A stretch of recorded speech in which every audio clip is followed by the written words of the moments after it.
nga ngano ta manguros o ngano na ay krus ang simbahan nga Katoliko. Ha? Ngano man na ay simbahan, ngano na ay krus ang simbahan ni Kristo o ngano manguros tang mga Katoliko. Ang tubag ana apologetics kay diha sa krus naluwas ta ni Kristo sa iyang pagkamatay. Mao nga manguros ta, wa ta manguros kay kung namatay si Kristo dira nanguros ta kay dira ta naluwas sa krus. Kay og walay krus asa man ta luwasan ni Kristo. Ug mao na nga kay bato pa diri sa Galatia 3 siguro 13 giingon diri apan sa pag-abot ni Kristo ang krus naghimog simbolo panalangin sa kaluwasan alang sa tanang katawan o alang kanatong nagatunog. At diri sa Galatia 3 siguro 14 ang giingon diri simbolo kini sa gugma ni Kristo mga upamutan-on mo laylaing sinta brad nga naman mong nanguros nga dira manamatay si Kristo sa krus. Dapat na tunglungan ng krus kay dira manamatay si Kristo ang tubag anak migsuon di ararapod sa krus. Kay ngano ang krus dira tanaluwas o bay krus asa man taluwas sa pastor. Nga ang krus gihatagan na jud na siya o pagtagad nato karon kay bisan si San Pablo wa niya kalimti ang krus. Hinungdon niya si San Pablo wala niya kalimti og wali ang krus. Mabasa sa 1 Corinto 2:2. Okay, so itong basahon diri sa 1 Corinto 1:18. Kay ang mensahe mahitungod sa kamatayon ni Kristo dito sa krus binuang alam ni atong nagalaglag at pagkatong giluwas gahon kini sa Dios. Ang krus o sarato gahon sa Dios dili natin sa kapastor. Ang krus kuno gikan sa Jebus. Ebot masabot pa gikan sa Yawa ang krus. Kay kana ko ng krus simbolo ko nga sa mga gang. Ang krus dili simbolo sa gang kundi usa lamang o usaray gisimbolohan ang Ginoong Hesukristo nga namatay sa krus. Mao nga mangurusta sa ngalan sa Anak sa Anak ug sa Espiritu Santo kay nagatuo ta nga tulo ka personas ang Dios. Tulo ka personas ang Dios. Diya sa Mateo 28 sa 90 bunyagi sila sa ngalan sa Anak sa Anak ug sa Espiritu Santo. Og sa pagkamatay ni Kristo sa krus pagtubos kanato 1 Pedro 2:24. Kay si Kristo nagtubos sa krus dili sa uban karon nga nag-inuna nga sila nakuno ang mga propeta. Kay diri sa Biblia maaji mabasa nga ang krus ug panguros gahon sa Dios. Pero sa laing sinta ug manguros na gani ka hit na kaayo nila. Ngano kay alam nilang wa naluwas nagalaglag na sila sa krus. Atong hinumduman ang giingon diri ni San Pablo sa 1 Corinto 1:18. Ha? Kay mahitungod kay katong mga wala nagpakadana sa krus, way halaga nila ang krus.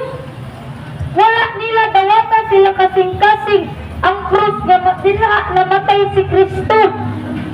Ug mao bitaw na ang kanang krus dapit pud na kaayo sa exorcism of deliverance.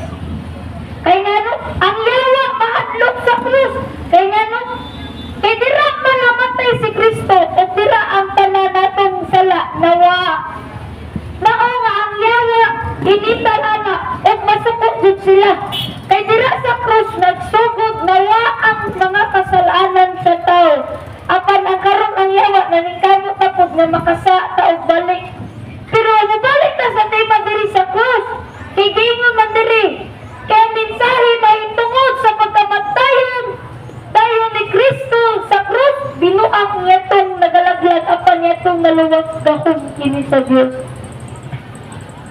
Binukang atong nagalaglag na karuro.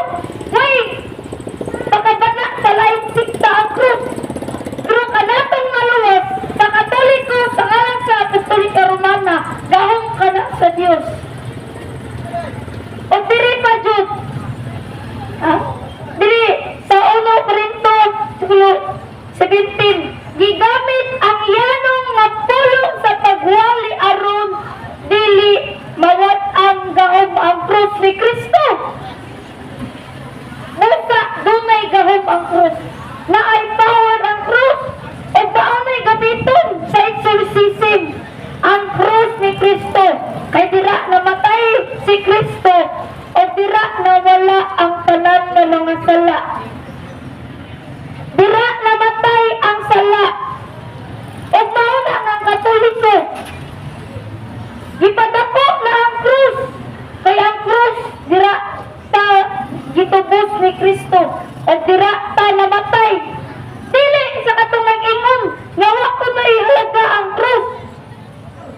Pero atong katong naluwas gahom kini sa Dios. Dito ang atong wa na naluwas. Sobrang o dito mo to ang krus. Dili sa 1 Corinto 1 bersikulo sa 18 na ang katong wa naluwas wa na gahom nila. Pero katong kitang naluwas nga mga Katoliko gahom kini sa Dios. Ug ang katong naluwas mauna ang Katoliko nga atong gidak-an karon ang krus ni Kristo. Kay diri namatay ang Ginoo nga si Kristo. Ug mauna nga bisan asa ta padung magsuot ka og krus. Kay nga nasubukan ka na nga kita diri nawala ang atong tanan nga kasalanan nga gitubos ni Kristo. Mga bad, ug nagatong mga tanan ninyo. Bad ngano man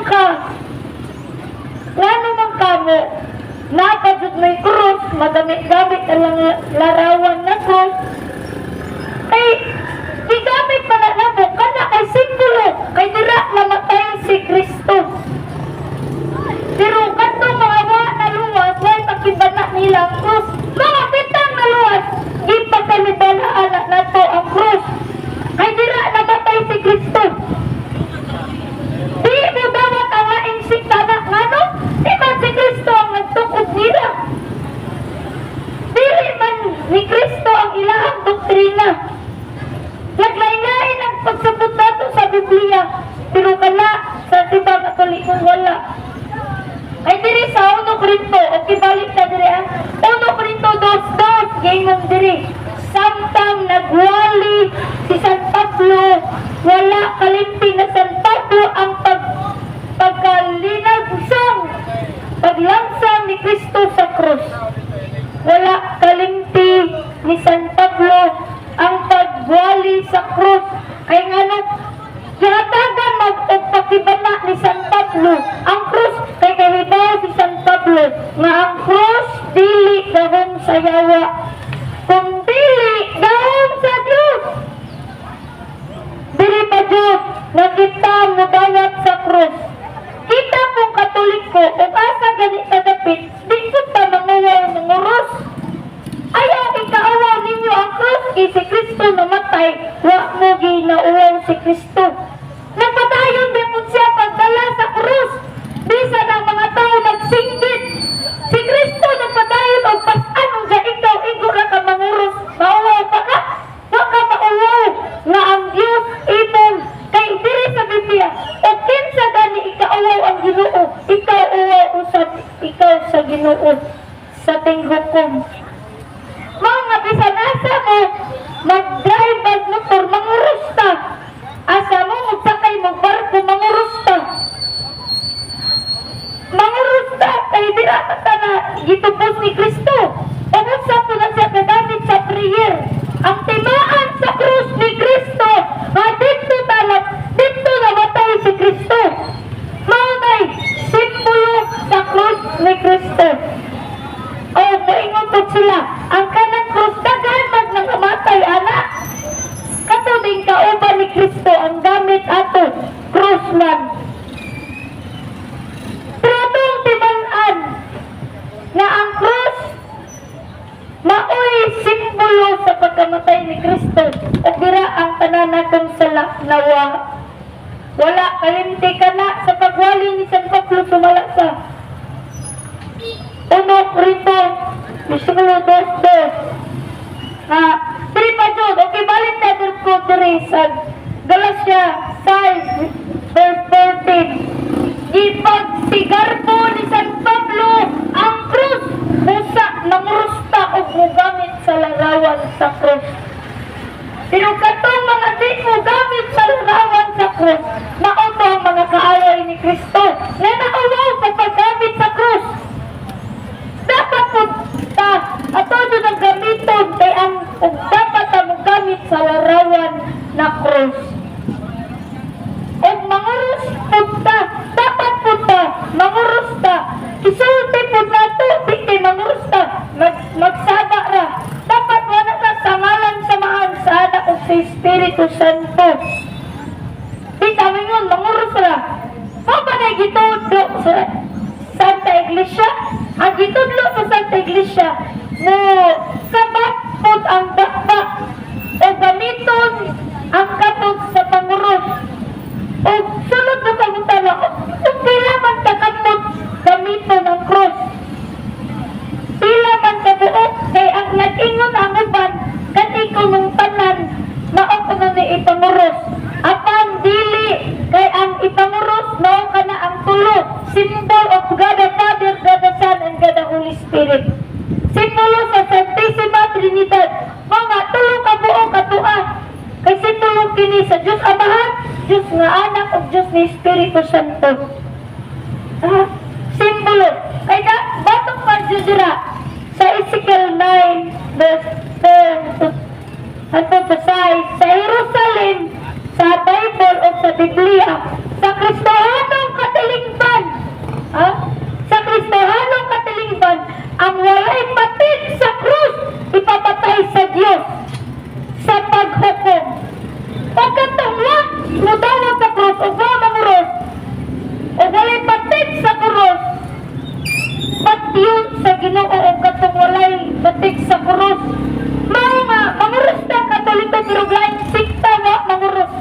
Kaya itong inumduman ang giingon sa Ginoo nga dapat kahadlukan nga og walay patid sa krus, patyon sa Ginoo.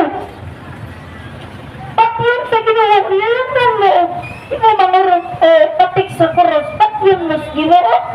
Dapat pa din sa Ezekiel, diri sa Pilipos 3 versikulo 18, mga taong dautan kaaway sa krus. Ang mga kaaway sa krus nauan na dili kanila ilang gikaawaw ang pangurus o krus. O katungwa manawat sa krus. Kay ngano, wala man jud sila malungas sa krus ni Kristo. Kay wala man na nila tawatan silang doktrina. Pero katong kitang maluwas, dahon ka na sa krus. Dahon ka na sa krus. Okay? So, baong natubrat. O daghang salamat, sister. O sa talan na minaw. O daghang kayong salamat sa iyong pagpaminaw. God bless you always. Salamat kayo, Brad. Grabe.